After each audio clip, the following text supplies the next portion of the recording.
Hi Mark, thanks for joining me. Hi. The objective of today's training session is to provide you with the appropriate teaching strategies to teach Claire, the learner, imitation of gross motor skills. So, children with autism typically exhibit significant impairments in imitational skills, and these skills really play a crucial role in the development of cognitive and social communication behaviors. So it's an important focus of interventions for sure. Imitation is a learning function through which neurotypically developing individuals acquire new knowledge and skills, and it's also a social function through which individuals engage in social and emotional exchanges with others. So we would really love to start teaching Claire to develop some of these imitational skills on her own. We're going to do this through a discrete trial training format, which you are familiar with. I think this is the most beneficial method because it'll allow for many number of teaching trials per session, and it'll also allow us to intermix this new target behavior with her previously mastered skills. We're going to eventually generalize these motor imitation skills across settings and across people to help Claire respond accordingly in multiple less rigid environments. So I brought the breakdown of the procedure for you to have a look at, and you can keep this as well, something to refer back to. So the first thing that you're going to need to do is prepare the learning environment. So typically that just means you're going to want to acquire all of the necessary materials before starting the session. I'd also suggest removing any excess distractors for Claire as well. You're going to be needing 3 pairs of objects from her matching program. So the objects that we're going to be using and that I brought today are all objects that she has mastered in matching. So she should be able to match these with 100% accuracy. Okay. Secondly, you're going to want to run a preference assessment. So this is going to allow Claire to select between a couple of her preferred reinforcers. So how you're going to do that is bananas, her favorite snack, and she loves watching songs on the iPad. So you're just going to ask her before you start, Claire, what are we working for today? And you're going to allow her to choose. Okay. So hopefully this will increase your motivation as well as increase your instructional control throughout the session. Okay. Thirdly, we're going to start the session just as you would typically start her discrete trial training sessions for matching of 3D objects. But we're going to intersperse this new target behavior in there. Okay? So it is important to run, though, quite a few more of her matching trials than it is of the motor imitation trials. We want to do maybe a ratio of 4-to-1 or 3-to-1. So especially at the beginning, so Claire doesn't get discouraged by too many new demands on her. Okay? So the instruction or the discriminative stimulus that you're going to provide Claire for motor imitation will be do like me. You're going to pair that verbal cue along with a physical cue. Okay, do I always have to use those words? At first, I would definitely say stick to just do like me. As she starts developing some more of these motor imitation skills, you can vary this discriminative stimulus a little bit. Actually, it'll help with generalization of the skill. But right now, just stick to just that instruction, do like me. Okay? We're going to just introduce one motor action at a time and only introduce another action after she's reached the mastery criteria for the previous action. So the mastery criteria that I've established for this program is we want Claire to respond with 80% accuracy across 3 consecutive sessions with you. Okay? So I've brought a data sheet here which will allow you to track her progress. Okay, so we're going to put a plus sign for every correct response and a negative sign for every instance that there was an error or that you needed to prompt her. Okay. Okay?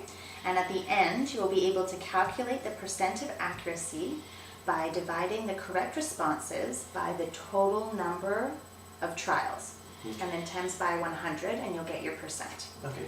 So again, we're aiming for her to get a mastery of 80% across 3 consecutive trials before we're going to move on and add in a new motor imitation. Okay? Any questions so far? No. No, you're good? Okay. Perfect.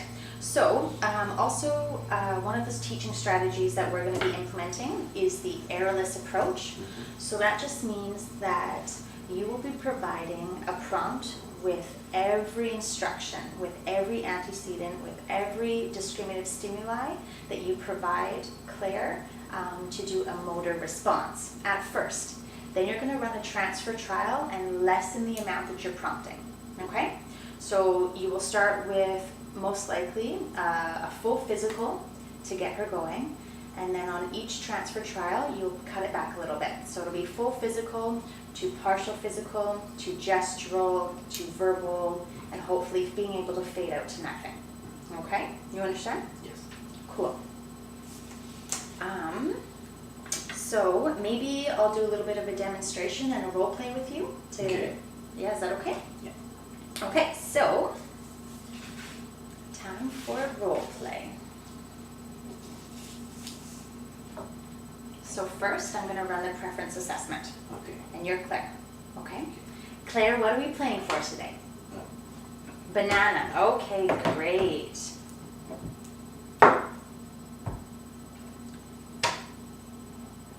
Match sing.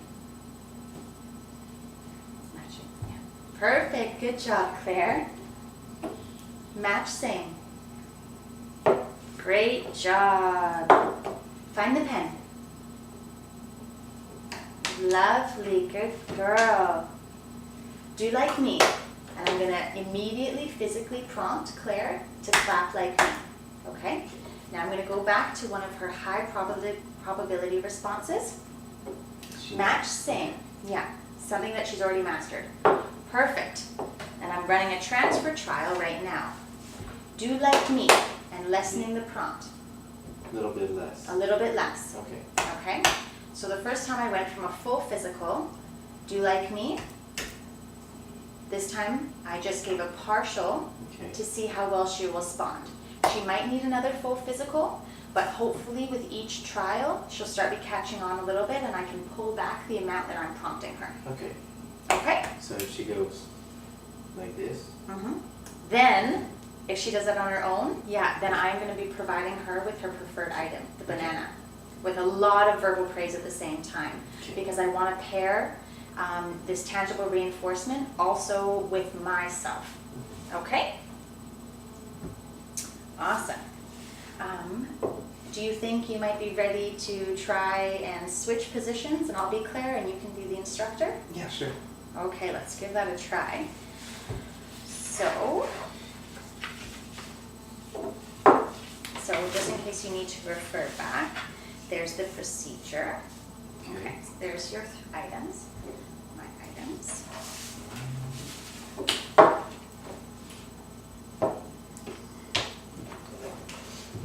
Okay, so let's see how you do.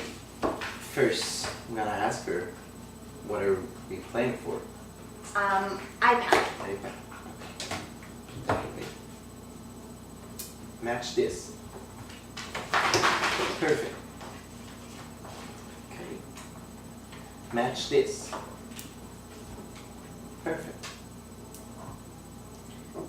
Match this. Good. Do like me. And then you're going to want to fully prompt me. Okay. Now go back to a matching. Okay. Match this. Good. Then I'll go back to... Yeah, run the transfer trial and lessen the prompt for Okay. the motor imitation. Do you like me? And I'll go just... Yeah? a little bit. Yeah? Okay. Perfect. Yes. No, we were playing actually for. For the iPad. Yay! iPad! Thank you! Good. Perfect. Any questions? No. Seems kind of clear? Yeah. Perfect. So I brought along with me today a performance checklist right here. So you're going to want to be utilizing this every session that you have with Claire. And when I observe you for a couple of times, I'll be using this to also evaluate you. Okay. So this performance checklist, we're going to use to determine your skill level, and it can also be used as a self-evaluation tool. So it breaks down the teaching procedure into different discriminative steps here, Okay. with a section for yes and no.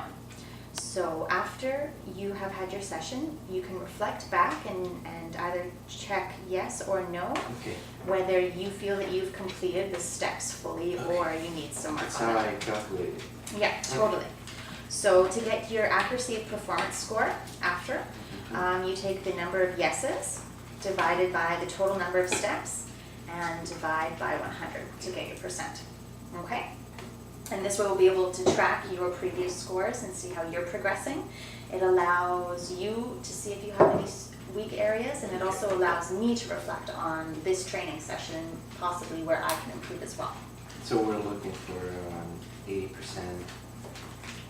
There, for you, yeah, the higher the better, absolutely. Okay. The mastery criteria for Claire is 80%, and we want to get this up to, 90, 95, 100 Okay. eventually, for sure, for you. Any more questions? No. You're all good? Yes. Okay, so I think you did a really good job. The fluidity of it will come with a little bit more practice. Okay. Just remember to run a preference assessment at the beginning of every session, and use clear, concise instruction with Claire. You don't want to vary your SD too much at the beginning. As she progresses, you can vary the words a little bit, but keep it short, clear, and concise. I'll be back in 2 weeks to do a follow-up with you and Claire and see how the program progressed. And you can contact me at any time for any questions you might have. Okay, perfect. Okay? Thank you. Thank you so much. Thanks.